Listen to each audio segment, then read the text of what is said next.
Mit meiner Frau, da hab ich schwer, sie liebt den Eisenbahnverkehr, sie liebt die Berge sehr und noch viel mehr das Meer. Um meine Liebe zu beweisen, muss ich reisen. Ich fahr direkt von Wien, was glauben Sie, wohin?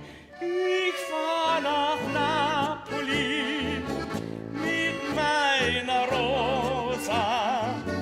Meine Rosa liebt Zitronen, darum würd sie gerne wohnen im schönen Napoli, im blauen Süden. Und am Strand wird sie dort liegen, mit dem Blick auf den Vesuv. Wie ich sie kenn, wird sie den Berg besteigen und wird sich über den Krater neigen. Und fängt die Lava an zu brodeln, werd ich jodeln. O sole mio, lebe wohl, ich fahr nach Napoli mit meiner Rosa. Ob ich Pech, macht's hier einen Rutsch. Und ist futsch, und ist futsch.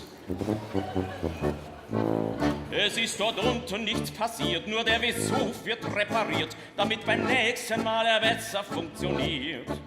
Denn auch im nächsten Jahre fahre ich ans Mare, wo die Zitronen blühen, Sie wissen schon wohin.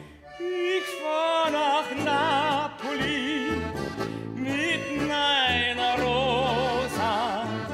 Meine Rosa liebt Zitronen, darum würd sie gerne wohnen im schönen Napoli, im blauen Süden. Und am Strand wird sie dort liegen, mit dem Blick auf den Vesuv. Wie ich sie kenn, wird sie den Berg besteigen und wird sich über den Krater neigen. Und fängt die Lava an zu brodeln, werd ich joholaradidio sole mio, lebe wohl. Ich fahr nach Napoli mit meiner Rosa.